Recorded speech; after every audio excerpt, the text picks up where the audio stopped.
Good morning, everyone. Thank you for being here. This morning, our government tabled Bill C-33, an act to strengthen our port competitiveness and rail safety. I'm really delighted to be here with my parliamentary secretary, Annie Koutrakis, to talk about the work that has been done over the last few years. As you know, the global economy has been disrupted because of COVID and COVID policies, because of the war in Ukraine, because of extreme weather, climate change events, and because of labor shortage. And our government has been working diligently and with significant focus on addressing these issues.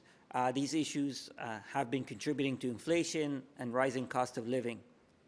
So today's measure in improving the competitiveness of our port authorities and enhancing rail safety is going to help, and it's going to contribute to building a safer, stronger supply chains.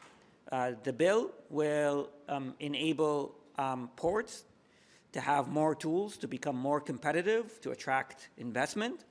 It will also enhance accountability and transparency, and it will ensure that there is environmental sustainability. And the rail safety aspect of the bill will build on some of the recommendations that were tabled by the Auditor General last year in her report.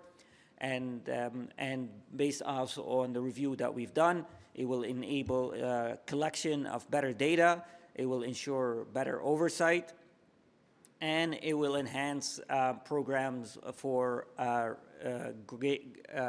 rail safety or rail crossings. So we're happy to take any of your questions. I don't know, Annie, if you want to say anything.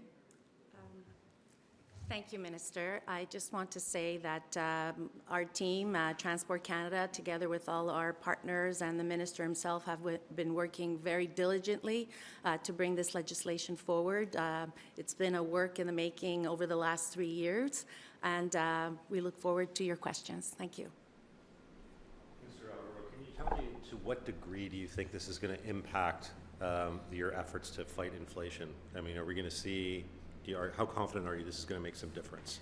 Let me start by giving you a quick answer. I am confident that it will make a difference. We're approaching tackling inflation on two fronts. First, offering immediate relief to families who need it. And the second is addressing the root causes of the inflation that we're seeing. Supply chains is one of the most important root causes, and this bill will help strengthen our supply chain. I am confident it will make a difference. I want to also be real in managing Canadians' expectation. It won't make a difference tomorrow because it will take some time to see some of these measures take place and have an impact. But I am absolutely confident that this will build a stronger supply chain, which will help tackle inflation. But which measure especially will help Canadians to face inflation? So Canadians are seeing today that supply chain disruptions are leading to increased costs of transportation and also availability of goods that they're looking for. The bill today talks about providing ensuring that there's more data available from ports, so that ports is able, once it collects that data, digitizes it, it shares it with rail companies, with trucking companies, with with shippers. So there's a better decision or information to make decisions on how to manage supply chain, which will make supply chains more efficient.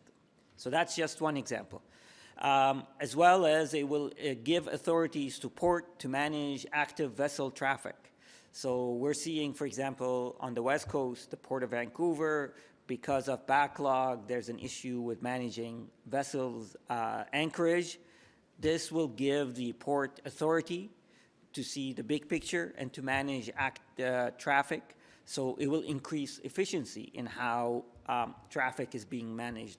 Those are just two examples of how it will increase efficiencies. I'll say another example.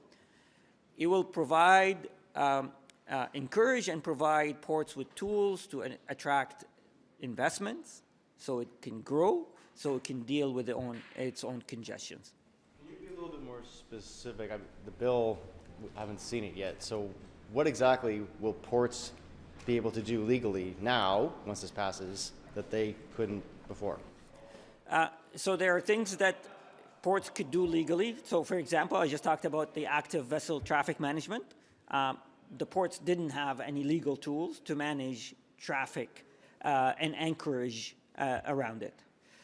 There are other things that it will include encouragement and provide the ports more power and authority. So I talked about the digital information.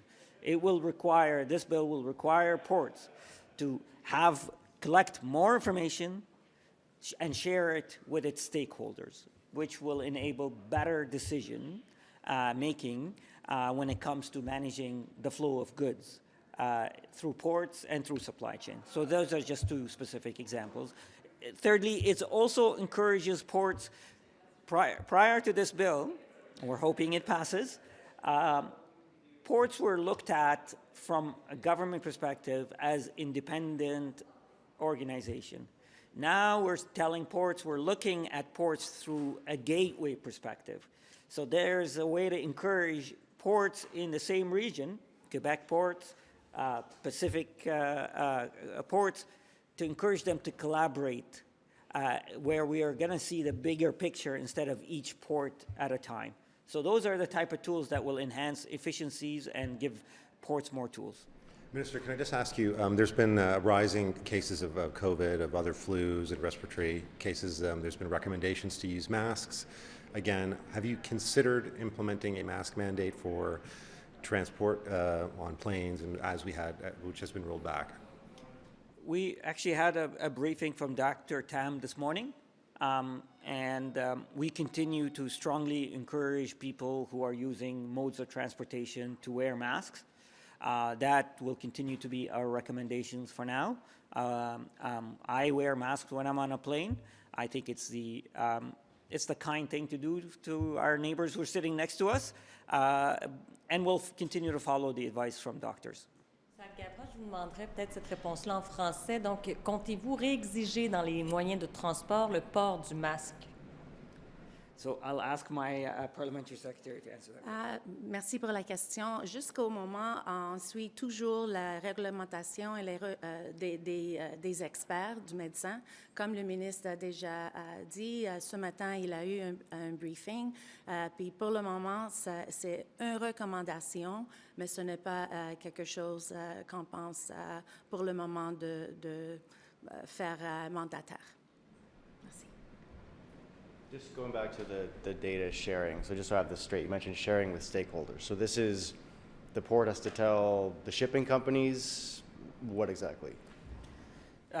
So, for example, port has and should have more data about traffic coming into the port and providing more of that data to trucking companies, to shippers, to rail companies who are preparing to carry that product that those vessels are carrying, will enable those, what I call stakeholders, those organizations, have better organizations in preparation for the arrival of these goods or the exportation of those goods. So it's both ways. So that's just a simple example of how providing more data in a digital format will enable greater efficiency.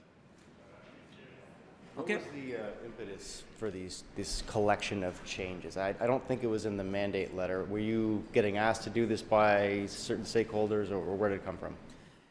In fact, the port modernization review started in 2018, and it is in my mandate letter.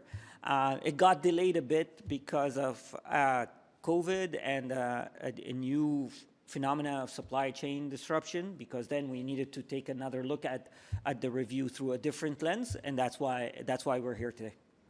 Okay. Thank you, everyone. Merci.